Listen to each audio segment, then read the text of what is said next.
Hi everyone, welcome back. Thank you for joining me today. Today's video will be 5 tips on how to be successful at a craft fair.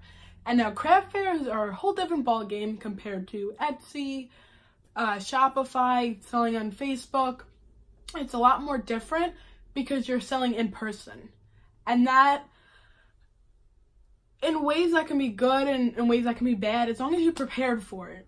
And that's one of the biggest things I definitely learned from craft fairs. It took me a while to get this down. It took me about probably like a year and a half to know what were the good fairs, what weren't, what was my best setup, things like that. What were the best sellers, because that's also one of the big things, is what could be a bestseller on Etsy may not be a bestseller at a craft fair. It's just, I mean, that's how it is for me. They're not the same bestseller. And that's one of the biggest things going into craft fairs is you're targeting different people than if you are on Etsy. And because at craft fairs, a lot of people go to browse. Now when they go to browse, you want to make them want to buy your item. Whereas Etsy, people are online looking. They're looking to buy. They're looking for your particular item when they do buy. Whereas at craft fairs, a lot of people go to browse. So you really have to make it, I mean, I do deals at craft fairs. I don't do on Etsy. So I make people want to buy my items. And that's also one of the biggest things is in a craft fair, you have to persuade them to buy your item.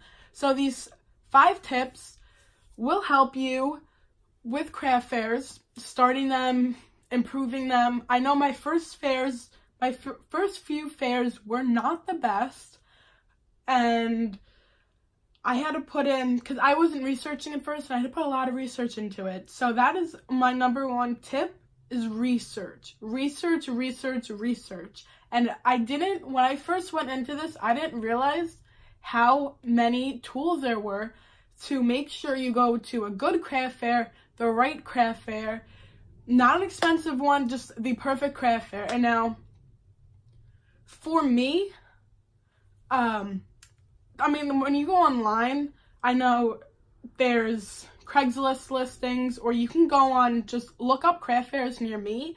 And I know, I live on Long Island, so we have a Long Island craft fair page, and it's just every single craft fair. And now most of them do get put up actually at the beginning of the year, so you'll see far out. So I can see some of Christmas, like the big annual ones.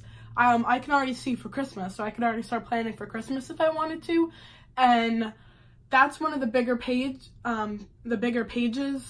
for finding a craft fair. But if you look up craft fairs near me, what I've been noticing lately, because a lot of them, the craft fairs are put up there, but you don't know the traffic. Like, you know the price of the booth when you email the person, but you don't understand, you don't know the traffic, like who would be coming. Is it busy? Do they bring a lot of vendors? Will there be a lot of people competing in your specific niche? It's, with things like that, I feel it's a little harder. What I've been loving lately, probably in like the past 6 months, is Facebook.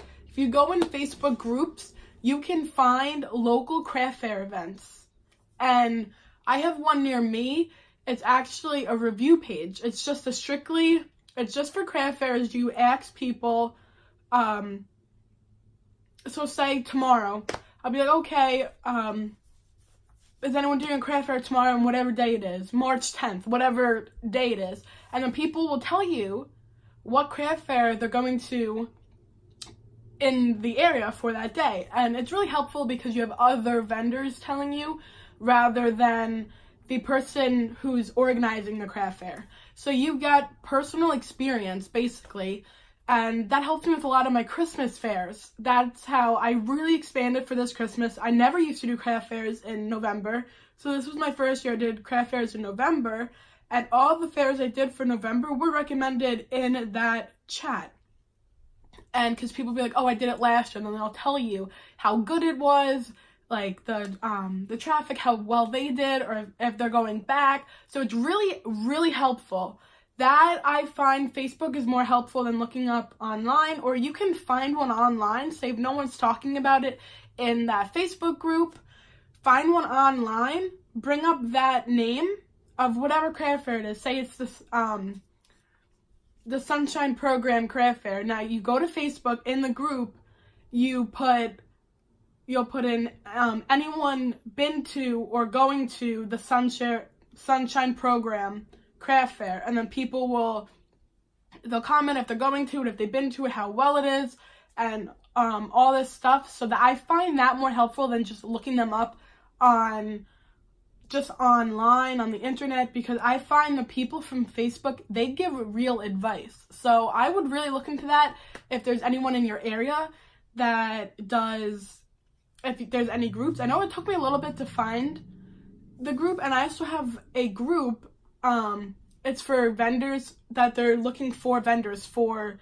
the craft fairs on top of, so say they'll have vendors or whatever, and then that's where they'll post the craft fairs. So I like that. And also price is another thing you have to look into. How expensive are your items? Will you be able to clear that table fee? And it's all a big thing. Now that's what I really had to worry about that in the beginning, but now, because I don't do that many new craft fairs, I don't worry about it too much. But when I do a new craft fair, because now that I'm in the circuit for a while, I just do the same ones every year. But now when I do a new craft fair, I mean, that's what I think of. It's like, okay, say the table's $100. I sell hair bows, so my most expensive hair bow is $7. And it's like, okay, how many bows can I sell to make the table fee? And of course, you don't want to just make the table fee. You want to make a profit. So you want to make sure that you're able to pay back that fee and make a profit from it. Say if I go enter a $500 craft fair, I sign up for a $500 craft fair for one day, I may not make that back depending on the traffic. You really have to look into, is the craft fair worth the price? If they're able to get traffic, and if they're able to get vendors. If they're able to get traffic, and I mean, you also have to see what kind of craft fair it is, because sometimes it's an antique craft fair and I don't fit in there, I'm handmade. So there's different people going out to the fair, so you really have to research the fairs and find out if your stuff would benefit from it. So that's number one. I know that was the biggest one. That one is the one that it's going to take the longest to explain. My second one is get help. I don't do craft fairs by myself, only because you want an extra set of hands. If you have 3 people at the table, 3 different people, now you're only one person. You can only help one at a time, and for me, it's chaotic when I try and help more than one person, because there's so many different bows, people are asking for so many different things. It really does get chaotic. So I always have a friend with me. I do bring my mom, I'll bring a friend. I really just bring someone who is able to just be a second set of hands and help. And that's the most important thing, is you want someone else there and if you go to the bathroom, so you don't have to worry about, not anything getting stolen, but someone coming up when you're not there, or missing a sale because you went to the bathroom. So you really want somebody there. Or if you want to walk around the fair, go to the bathroom, whatever, you have someone there. And then when it does get busy, you have a second set of hands. Because I know in my craft fairs, when they get busy, I honestly wish I had a third person. So sometimes for some of my craft fairs, I'll have 3 people for some of my craft fairs. So you definitely want an extra set of hands. It does make everything a lot easier. And for number 3, have inventory. This is a huge thing. Craft fairs. Now, when you sell on Etsy, you can sell an item and make it 2 days later. Now, at a craft fair, they're buying right there in that moment. You want that item made, you want it done, and you want them to pick it up right then and there.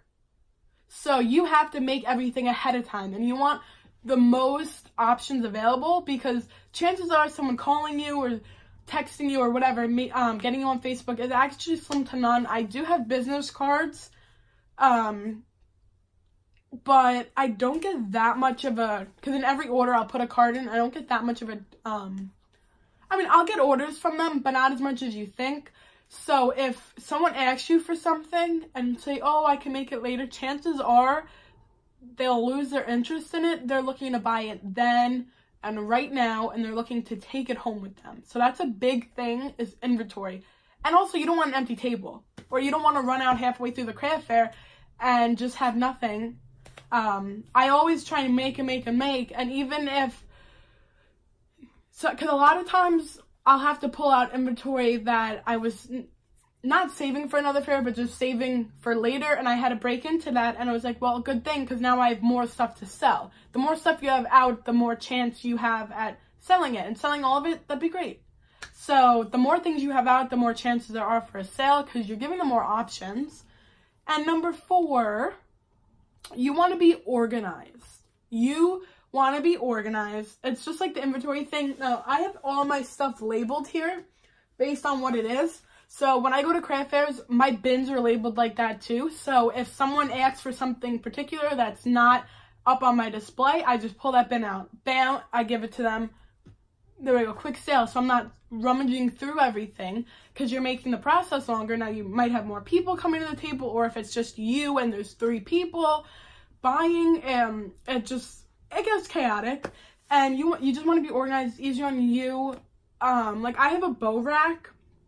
It's like a triangle rack. It's like 3D. So on the side of the rack that faces my table, I have bags under there, and I have them organized by size. So based on what they buy, that's the size bag they get. I pull it off, I put it in, that's done. So I do that, and also I have a money pouch on me. I have my money pouch. One side has my money, and the other side will have business cards, my card reader, just little things. Like coupon cards, like little things that I don't want to keep running for. So I'll have those.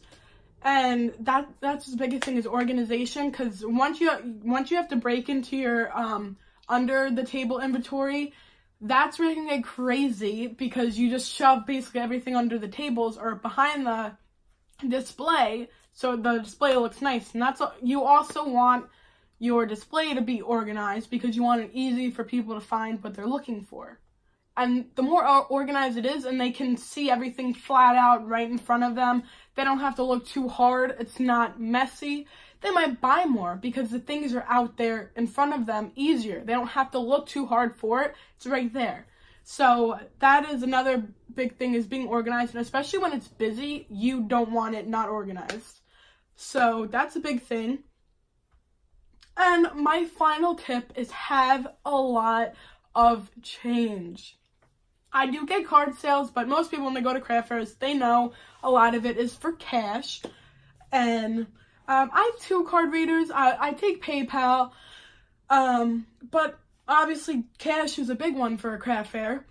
And you want to have, like, you want small bills. You want singles, you want 5s, you want 10s, you want a few 20s, but you'll have more people paying in 20s. I don't break too many hundreds, because if it's a $5 order, I'm like, I can't break 100 for like $5. I'm sorry, because then I wipe myself out of all my change, and where am I going to get my change from? So, you want 5s. Generally, I do $100 all small bills. And I'll do like 40 of it just singles. So I really divide it down, because singles and 5s are what I go through the most. 10s is if I break a 20 and the order is less than $10. So I'm sorry, my dog's barking. So I'm just gonna end the video here, because you're not gonna be able to hear anything. So I hope everyone found these 5 tips helpful, and please like the video and subscribe to my channel. Thank you so much, and I hope you have a great day.